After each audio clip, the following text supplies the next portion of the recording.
What percent of the distribution? Saying the two deviations are Biden and Harris. Okay, that their distribution over the past 4 years have said a lot. What percent of the distribution is within 2 standard deviations? You're supposed to know statistics. No, you're not going to sit there and insult my intelligence. You haven't shown anything about statistics. I don't believe your job at all. You haven't did anything. Oh, Lord. You're crashing out, man. You're crashing out.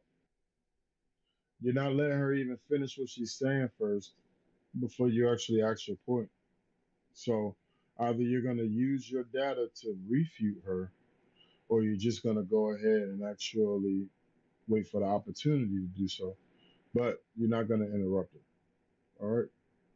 Bro, you already know I won't tolerate that. I drop him from the speaker, bro. You know what it is, bro. I told him already. I ain't going to repeat myself twice, bro. He got to go to that nigga Geronimo Pratt page. He got to go to them niggas' pages. That we not over here like we rebel-minded over here, bro. We already know that fake shit you trying to push, that technology, bro. Like I said, he don't want to say the Jews and the white supremacy is the same thing, and how the whites sold out America, but he ain't gonna never address that. But he talking about let's let the sister finish speaking, please. That's who was speaking. That's who has to be heard.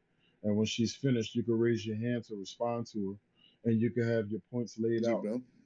Like I said, he don't want to say the Jews and the whites. Thank you. So. Like I said before, I was just going to wrap this up. I'll wrap it up nicely and neatly. Listen, get your facts right, or they will get you wrong every time.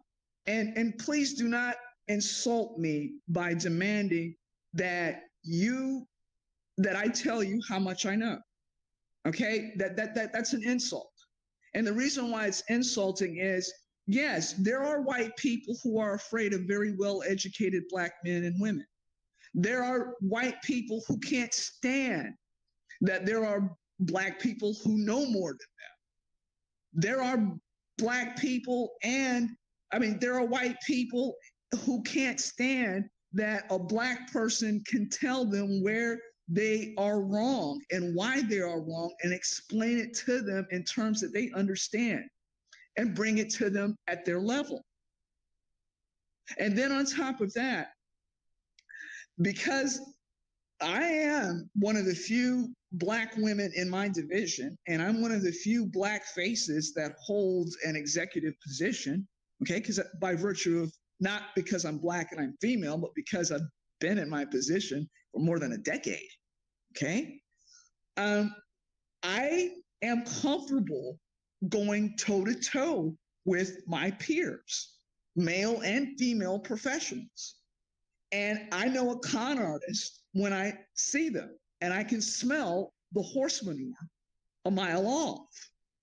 So when my instincts tell me that somebody is just bringing things, skewed information and data points that have little relevancy, if any merit, and they're just doing these data points to say, hey, I'm smarter than you, then that's just wrong.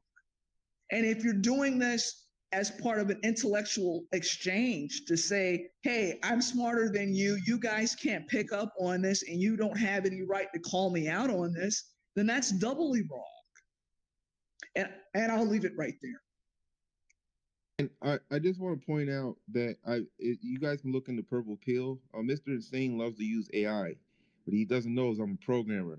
I put Grok on this. I think most would agree slightly leans a certain way. You know what I'm saying, when it comes to this platform. But even Grok said what the fuck I said, that it's impossible really to come to the conclusions that black people commit the majority of crime. Literally.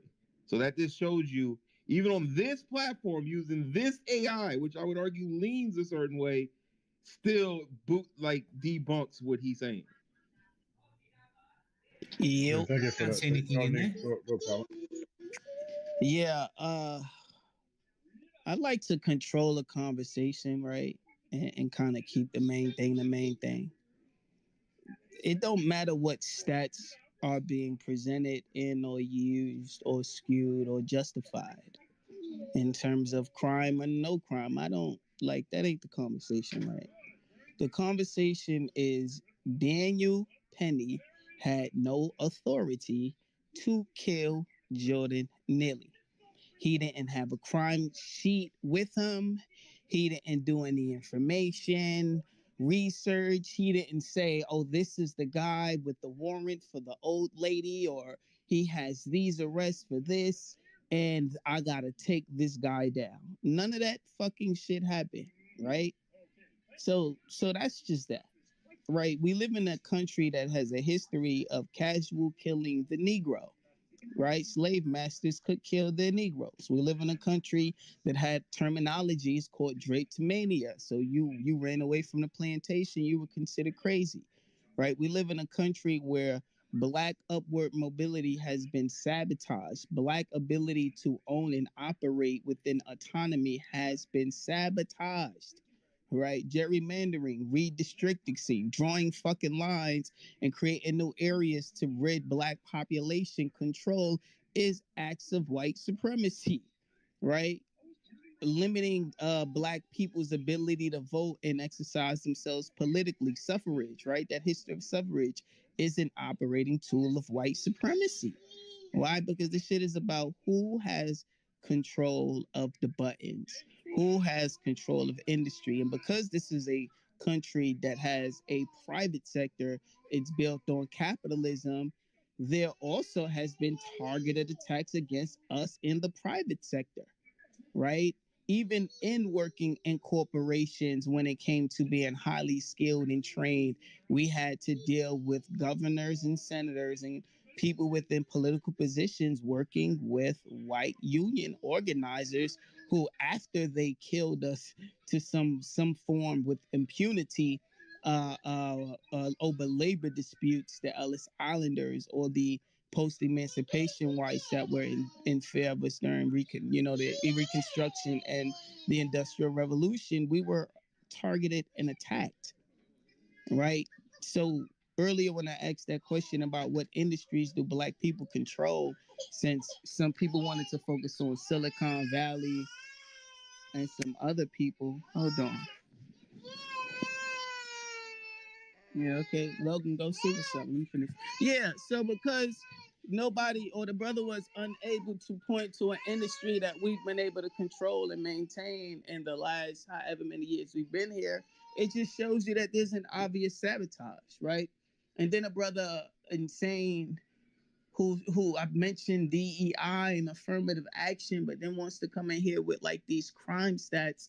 If you're a statistician, you would know how Black people have not benefited from DEI and affirmative action programs, because you would be able to look at the data. You do data, you know crime data, so you would know data when it comes to what we've been able to pull from these policies that were actually set up for us, under John F. Kennedy in 1961. That first one, that executive order, was to make sure that those of us who had the skill set but were being denied entry, right? Denied entry because of racism. Not because we didn't have the skill set or we were unable to do the work and we was trying to get over because we was Black. No, we were highly skilled. He had to put an executive order that then got diluted over time. And even in DEI programs, you see white women are the executives, right? You see white women at the high positions. You see gays, you see immigrants. So affirmative action and DEI, whatever you thought was supposed to be for our progress as we integrated in society, was not. It was used as a tool to sell that they were doing something for poor and minority people, but they benign neglected the Negro. So the main thing to me as I land is the focus is, do white people still in 2014 have the impunity and the privilege and the power to kill Black people? And do Black people have that same power to kill white people? And if the answer is yes or no, either way this shit goes, we need to figure out what's going to happen, especially in a situation right now where Daniel Penny and Jordan Neely's case is looking very interesting, and some talks about him getting acquitted and getting off may occur, and then some folks may go outside and some violence may happen. But the overall sentiment to me is he should not have died. There was no reason to kill him because he was not a life threat. He was a threat more to himself.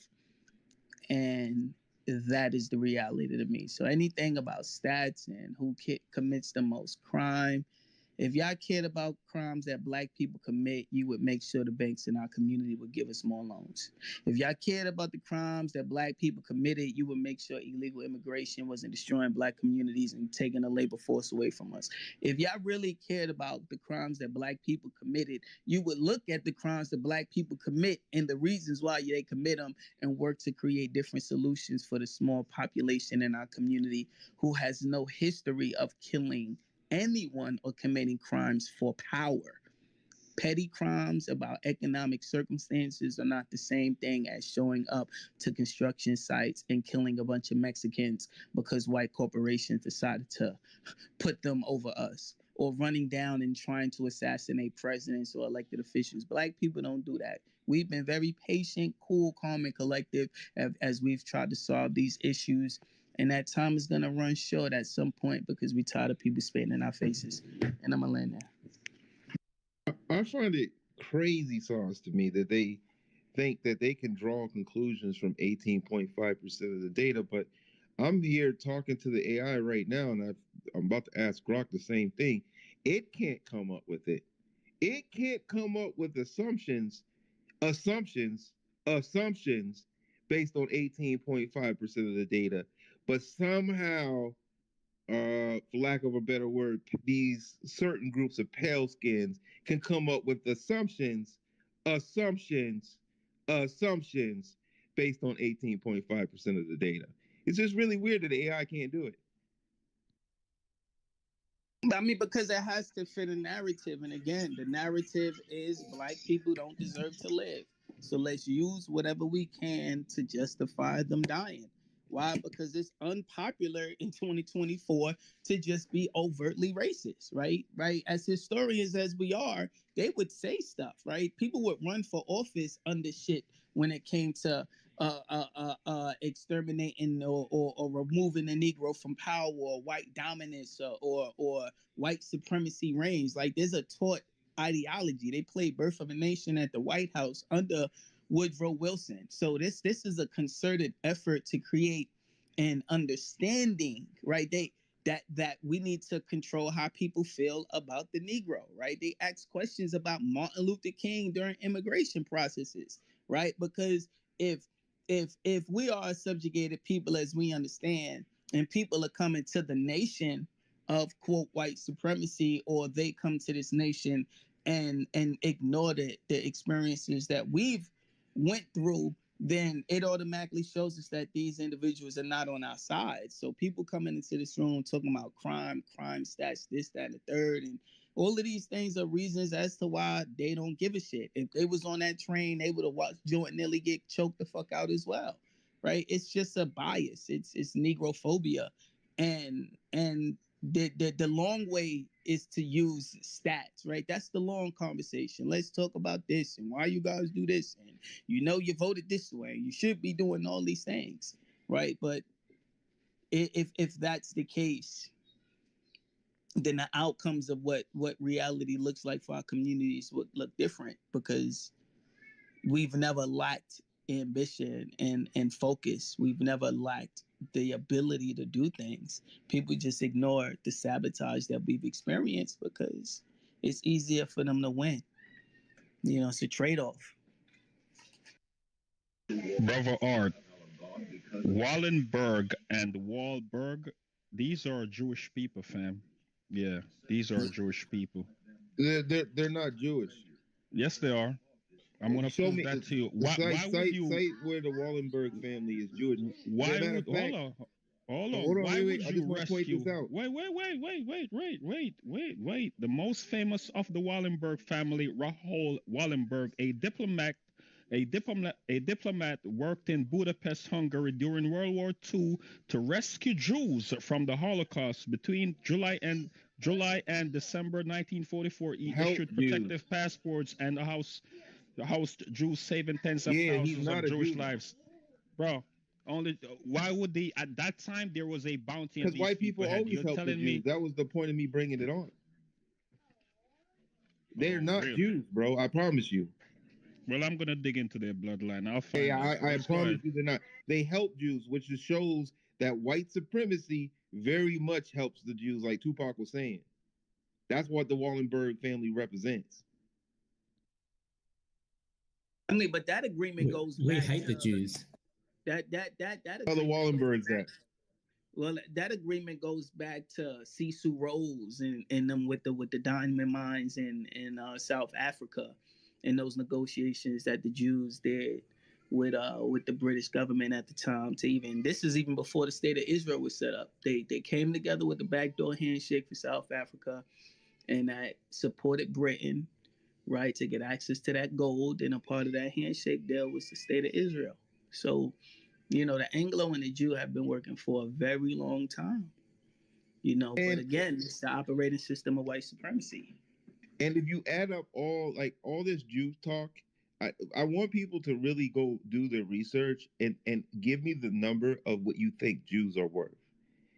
I promise you, it's just going to take me a couple Jeff Bezos, a couple, Mark Zuckerberg, just a couple of them motherfuckers, to add up to be past whatever you think the Jews are worth. Hell, those two people I just named off is worth more than the entire state of Israel.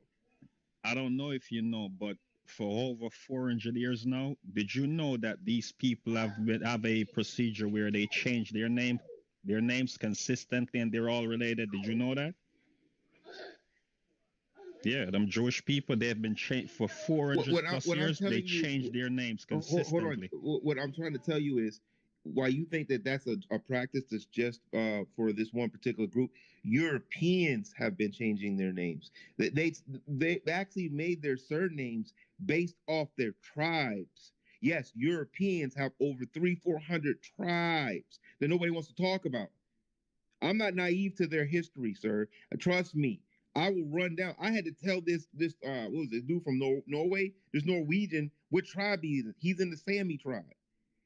But he doesn't have, if you ask him his surname, he doesn't even share the same names as the Sami tribe, even though he's from the Sami tribe. These Europeans don't even really know their history enough to sit here and tell me that they're not Jews or are Jews.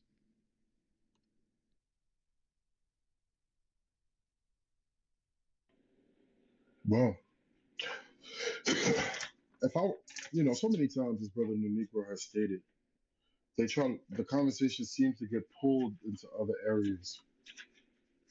And Brother New Negro kind of hit the home run on the head about, have Black Americans been able to do what white Americans have been able to do? And I think it was even Insane Hermit who brought it up earlier that said, even though I think the other guy who ran out of here was saying he don't agree that there's white supremacy, he recognized that there was a form of power that was able to be exuded back then.